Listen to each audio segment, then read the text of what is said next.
Le sport ne forge pas le caractère, il le révèle. C'est cette conviction, ce mantra qui m'anime depuis des décennies, sur les terrains d'entraînement comme dans la vie. Et c'est aussi ce qui donne vie à ce podcast. Aller à la rencontre de celles et ceux qui, par leur parcours, leurs astuces et leur état d'esprit, nous montrent comment devenir triathlète, comment progresser et enfin comment performer en triathlon. Que nos invités soient des passionnés du dimanche, des amateurs éclairés ou des pros aguerris, chacun apporte sa pierre à l'édifice.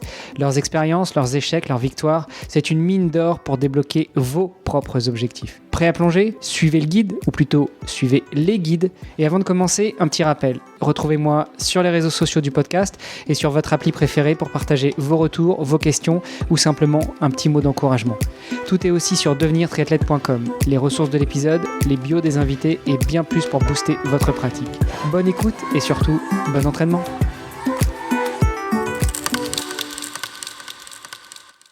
Salut les sportifs, c'est Armano et je suis très heureux de vous recevoir pour un épisode hors série de ce podcast. Vous allez le voir, il n'est pas sorti un mardi, il n'est pas dans le flux régulier, enfin il est dans le flux normal mais il n'est pas sur un jour régulier et puis surtout il est beaucoup plus court que d'habitude. Aujourd'hui, je voulais donner la parole à Vincent Vidal qui va nous expliquer un petit peu qui il est, ce qu'il fait et puis surtout quel est son projet de fou qui aura lieu dans 15 jours. Salut Vincent.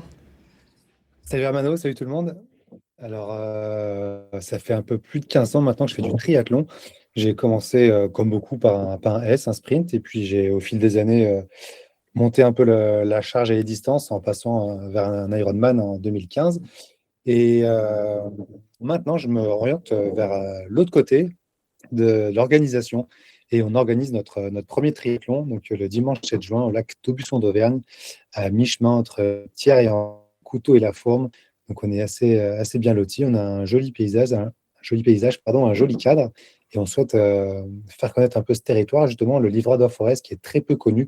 Tout le monde connaît le parc des volcans d'Auvergne, mais il y a un autre parc naturel régional en Auvergne que personne ne connaît, ni les Lyonnais ni les Clermontois. On est entre les deux, mais on est encore assez préservé, sauvage. On appelle ça le joyau caché du Puy-de-Dôme.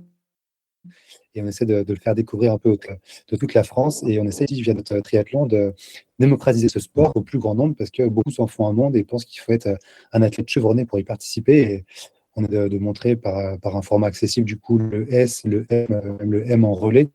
Tout le monde peut le faire avec un peu d'entraînement de natation. Effectivement, il faut savoir nager, il ne faut pas se noyer. Mais c'est facilement accessible à tous. Bon, écoute, on va revenir un petit peu là-dessus. Tu disais que ça fait 15 ans que tu fais du tri, que tu as fait un Ironman en 2015. Du coup, j'ai deux questions. La première, c'est quel Ironman c'était? Et la deuxième, c'est pourquoi un Ironman? T'en as fait d'autres après? Non, alors moi, je suis un peu extrême, on va dire. Il y a une tendance qui se dessinait, c'était la bigorexie, la tendance à vouloir faire que des gros défis. Et avant de me mettre au triathlon, j'ai voulu faire un Ironman. Mais néanmoins, j'y suis allé progressivement. Et je me suis inscrit sur un S, mon premier S à Autun, en Bourgogne, qui était assez chouette et qui m'a donné le goût après de mettre en club là-bas, justement, quand j'y vivais. Et donc, avec un projet d'Ironman derrière, et j'ai fait celui de Majorque, parce que mon emploi du temps pro me permettait de m'entraîner beaucoup plus au mois de juillet et août. Donc, j'en visais un qui se passait en septembre, et parce que je suis assez frileux aussi. Sur le vélo, je sors rarement à moins de 15 degrés. En septembre, ça me permettait de m'entraîner vraiment dehors au beau jour et de faire de home trainer le reste du temps. Et donc, depuis, pas d'autres? T'en as fait un et c'est tout? Et depuis, j'en ai fait qu'un parce que maintenant, on a eu pas mal d'autres projets de créer un gîte de groupe, une ferme bio pour accueillir notamment les triathlètes avec un bassin naturel maintenant chez nous, en plus des hébergements insolites, et puis un enfant aussi. Tout ça fait qu'on a vachement moins le temps de s'entraîner. Et du coup, je fais surtout des M ces temps-ci. Je fais l'année dernière 4 M, mais je reste sur le M. C'est accessible sans trop d'entraînement, donc ça me va bien. Bon, écoute, c'est pas moi qui dirais le contraire, hein. Avec 4 enfants, 3 boulots et puis à bouger entre la France, le Luxembourg et ailleurs, je sais à quel point ça peut être chronophage. Mais bon, je tiens bon, ça fait 6 ans que le podcast Devenir Triathlète existe. Maintenant, il faut voir quels seront les prochains défis. Je parlais d'Autun, je connais un petit peu parce qu'en 2023, j'ai fait un petit défi qui m'a amené normalement à faire une étape à Autun. Finalement, mon coach a décidé qu'on passerait à côté, mais j'ai failli y passer. Belle petite cité militaire, si je ne m'abuse. Ouais, c'est ça. Ouais, il y a le lycée militaire, il y a un beau patrimoine culturel et historique. C'est très chouette à visiter. Ouais. Bon, revenons à toi et plutôt à ce que tu organises. Tu nous as dit que tu allais organiser un triathlon pour faire découvrir la discipline, pour montrer à ceux qui pratiqueront, ceux qui accompagneront, ceux qui seront là pour une raison X ou Y, que bah, finalement, il ne faut pas être un champion du monde pour pouvoir pratiquer le triathlon, que c'est accessible à tous. Du coup, vous proposez quoi comme épreuve et puis à quelle date? Parce que ça, c'est quand même l'info importante. Ouais, effectivement, ça arrive très vite. Ça fait un moment qu'on est dans l'orga et le temps passe très très vite. Donc la date, c'est le dimanche 7 juin. Donc ça arrive très vite 2026. Et puis on va rester sur cette date pour les autres années, le premier dimanche de juin. Donc la date, ok. Et, mais du coup, qu'est-ce que vous organisez comme discipline? On part sur une première année sur deux formats, ce sera plus simple à organiser. Donc un S et un M. Et le M peut se faire soit en solo, soit en relais. On a prévu 300 places sur le S, 250 sur le M solo et 50 sur le M relais. Et M relais, c'est-à-dire il faut 3 relayeurs ou alors deux peuvent faire. Pas forcément.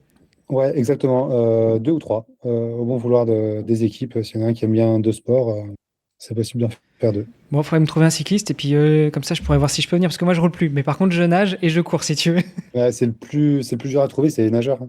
On a pas mal de gens qui cherchent des nageurs pour compléter une équipe et c'est la denrée rare. Tu disais donc 300, 250 et 50 en termes de place. Là vous êtes déjà full ou vous recrutez encore des concurrents pour pouvoir venir batailler contre Non, les non, meilleurs? il reste des places, il reste des places. En fait, on avait fait le choix de clôturer 2 semaines avant les inscriptions. Et puis, en fait, en échangeant avec une arbitre au téléphone, elle me disait que des fois, 50% des inscrits pouvaient se faire dans les 2 dernières semaines. Donc, on a fait le choix de. C'est assez compliqué niveau logistique pour imprimer les t-shirts avec les sponsors, avec les médailles, etc. Mais on a choisi néanmoins de décaler à J-2 la fermeture des inscriptions. Donc jusqu'au vendredi 5 juin, les gens peuvent s'inscrire. Mais c'est vrai que si vous avez l'habitude de faire du sport et que d'organiser des épreuves, c'est très sympa de s'organiser et de s'inscrire le plus tôt possible pour aider à la logistique. On vous en remercie beaucoup. C'est clair. Écoute, aujourd'hui, l'idée, c'était de parler un petit peu de toi, puis surtout de ces épreuves. On se fera peut-être un petit épisode plus tard dans l'année pour revenir justement sur cette première organisation, parce que rappelons-le, c'est une première organisation. Donc ceux qui viendront, ce sera un peu des happy few, ce sera un peu des bêta-testeurs. Mais déjà, enfin. Aujourd'hui, avec le recul, ça vous a pris combien de temps pour organiser? Ça demande, je sais pas si tu devais faire un pourcentage de temps sur ton temps de travail ou sur ta semaine, ça représente quoi rapidement? Ouais, c'est vraiment dur à quantifier parce qu'il y a tellement de sujets différents. Et puis en plus, c'est un projet de couple aussi. Parce que du coup, on est deux avec ma compagne à avoir créé ce domaine pour triathlètes, là, pour sportifs, où on vit aussi. Et donc en fait, c'est plein de discussions informelles aussi le soir à table, le midi. Et c'est dur de tout séparer, c'est des heures de boulot. Après, on a créé une association pour organiser l'événement et on co-organise aussi avec le comité départemental du Puy-de-Dôme. Donc en fait, on est quand même plusieurs acteurs et je ne pourrais pas quantifier toutes les heures de chacun, mais ça fait beaucoup. Ouais. Ouais, il y a vraiment énormément de sujets à traiter entre la paperasse administrative, les autorisations, la préfecture, les déclarations de manifestation, etc. C'est quand même très complet et j'avoue que je ne pensais pas que ce serait aussi chronophage et important avant de se passer de ce côté de l'organisation. Ouais, bah maintenant que vous avez posé les premières briques, à la limite, vous ajusterez pour les choses qui pourraient ne pas aller correctement le 7 juin, mais vous aurez déjà pris de l'avance sur l'année prochaine pour organiser toutes ces choses-là, j'imagine. Ah ouais, carrément. Oui, c'est sûr que c'est la première année que c'est le plus compliqué, qu'on découvre et puis que tout est à mettre en place. Et puis les autres années, alors l'année prochaine, on rajoutera sûrement un L en plus. Donc on aura besoin de bénévoles en plus. D'ailleurs, si des gens veulent être bénévoles, on en recherche toujours. Mais il y aura quelques modifications, mais le principal sera déjà fait. Ce sera beaucoup plus rapide. Ouais. Et on s'y prendra beaucoup plus tôt aussi. Il y a un aspect aussi dans l'orga qui est l'aspect financier. Là, vous êtes à l'équilibre entre les inscriptions, les sponsors, les partenaires, les donateurs, les milliardaires qui vont venir faire un trip et qui payent tout. Enfin, vous êtes comment? Alors, c'est ça qui est très chaud, c'est que alors, je suis pas trop axé business plan, ce serait plus ma compagne. Mais justement, moi, je me focalise là depuis 2, 3 semaines sur la recherche de sponsors. Et je remercie grandement tous nos partenaires et sponsors qui nous aident et nous soutiennent parce que c'est grâce à eux qu'on peut aller au bout et parce qu'effectivement, pour une première édition et encore plus quand on n'est pas complet, le nombre d'inscrits suffit pas à payer l'épreuve, quoi. Moi, j'ai appelé pas mal d'organisateurs d'épreuves avant de la lancer, essentiellement Auvergne-Rhône-Alpes. Et la plupart me disaient qu'en gros, l'organisation d'un triathlon, c'était souvent autour de 20 000 euros. Et puis, un autre club du coin organisait un trail. C'était dans ces budgets-là, quoi. Vite une épreuve entre les chronométreurs, la logistique, les goodies, les cadeaux, les dossards, les médecins, les secouristes, etc. C'est vite des postes à 1 000 euros et on arrive vite à 20 000 euros. Tu parlais tout à l'heure du fait que vous co-organisez l'épreuve avec le comité départemental. Là, tu parles aussi des chronométreurs, etc. Donc, ce qui veut dire que, 1, vous êtes une épreuve officielle et 2, il y a un timing officiel. Donc, tout ça remontera dans les stats de la FF3 et de T2 Area. Oui, bien sûr. Bien sûr, bien sûr. C'est une épreuve qui a affilié à la FF3. Du coup, toutes les inscriptions sont assez fluides avec les licenciés et ceux qui ne sont pas à prendre un pass compétition, qui a changé de nom d'ailleurs cette année. Mais tout est fluide. Et ouais, c'est vrai que d'être affilié à FF3, ça aide beaucoup déjà pour l'orga parce qu'ils nous aident pas mal. Ils sont joignables en cas de besoin. Et puis on peut louer aussi les packs organisateurs en étant affilié à FF3. C'est quand même un gros plus. Bon, super. Donc rendez-vous le dimanche 7 juin. Qu'est-ce qui vous manque aujourd'hui ? Comment est-ce que les auditrices et les auditeurs qui nous écoutent pourraient vous aider ? Eh ben, en parlant de l'épreuve autour de vous, ce serait cool, à la fois pour continuer les inscriptions, parce qu'il reste une grosse semaine pour s'inscrire, et il y a encore pas mal de place sur le S et le M. Le relais est bientôt complet, mais le S et le M, il nous reste encore pas mal de place. Donc, ce sera avec grand plaisir qu'on vous accueillerait. Et puis, si vous voulez ne pas vous inscrire cette année, mais faire bénévole, c'est avec grand plaisir aussi. Donc, le M part le dimanche matin à 9h et le S à 14h30 le dimanche après-midi. Bon, cool. Et les prévisions pour la météo ? Ça devrait être chaud ou ça devrait être agréable ? Ça devrait être magnifique. Ça devrait être une épreuve magnifique dans un cadre idyllique. Joyeux cachet du Puy-de-Dôme, encore méconnu, avec peu de voitures. C'est vraiment ça qui est cool. C'est que les routes, on est tranquille à vélo. Ça change Parc des Volcans où ça bouchonne des fois parce qu'il y a un peu trop de touristes. Et du coup, en Auvergne, en général, c'est assez vallonné. Donc, c'est comment le parcours ? C'est accidenté ? C'est plutôt plat ? Il faut être un gros grimpeur ?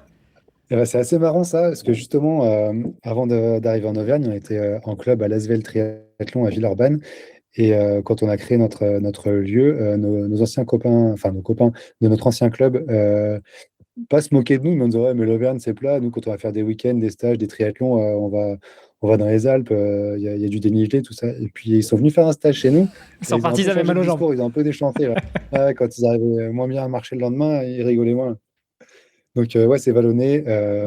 C'est une épreuve qui est accessible, donc chacun peut la faire vraiment à son rythme. Mais néanmoins, il y a un peu de challenge parce que la boucle fait 400 mètres de D+, sur 19 km. Ok. Ah ouais, donc ça grimpe et ça Il y a une descend. petite montée pour se réchauffer. Ouais, c'est juste pour se réchauffer en sortant de l'eau, se sécher. Et puis après la montée, c'est plat et ça descend, donc ça roule tout seul. Je te souhaite bon courage pour la fin de l'orga. Et puis j'espère qu'on aura l'occasion de croiser beaucoup d'auditrices et d'auditeurs de Devenir Triathlète le dimanche 7. D'ailleurs, si vous y allez, n'hésitez pas à aller faire un petit coucou à Vincent et à tout le comité d'organisation en leur disant que vous venez de notre part. Ça fera pas de mal, comme ça, nous, on fera un peu de pub aussi. Et puis, juste avant de te laisser, j'ai encore 2 questions. La première, où est-ce qu'on retrouve des infos sur la compétition si justement on veut s'inscrire ? Eh ben, le plus simple, c'est de taper le nom de l'épreuve sur votre navigateur internet préféré, Forez Triceps, comme le muscle. Et Forez, c'est le livreur de Forez, le parc naturel régional où on se trouve. Et vous allez retomber sur le site de Finisher. C'est une plateforme d'inscription et tout est centralisé par là. Pour faire venir un petit peu du monde, tu nous offrirais pas un petit dossard pour celles et ceux qui voudraient faire participer au concours et puis venir te voir ? Mais avec plaisir. Ouais, on vous offre un dossard pour le jeu concours. Et puis tous ceux qui viennent de ta part, on leur fera un coup à la buvette s'ils veulent venir boire un coup. Que du soft, hein. Ah non, bah non, on est sportif.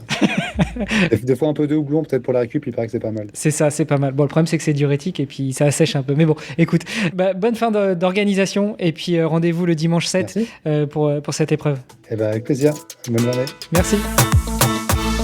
C'était Devenir Triathlète. Merci d'avoir écouté cet épisode jusqu'au bout. Alors si ça vous a plu, vous pouvez nous suivre sur nos réseaux sociaux, Instagram, LinkedIn et Facebook. On se rejoint maintenant sur devenirtriathlète.com. Vous allez retrouver l'ensemble des épisodes, mais aussi des outils, des ressources et des conseils gratuits pour débuter, progresser ou performer en triathlon. si vous avez une idée d'invité, n'hésitez pas à nous envoyer un petit message. Alors, n'hésitez pas, on se retrouve tout de suite sur devenirtriathlète.com. Salut les sportifs!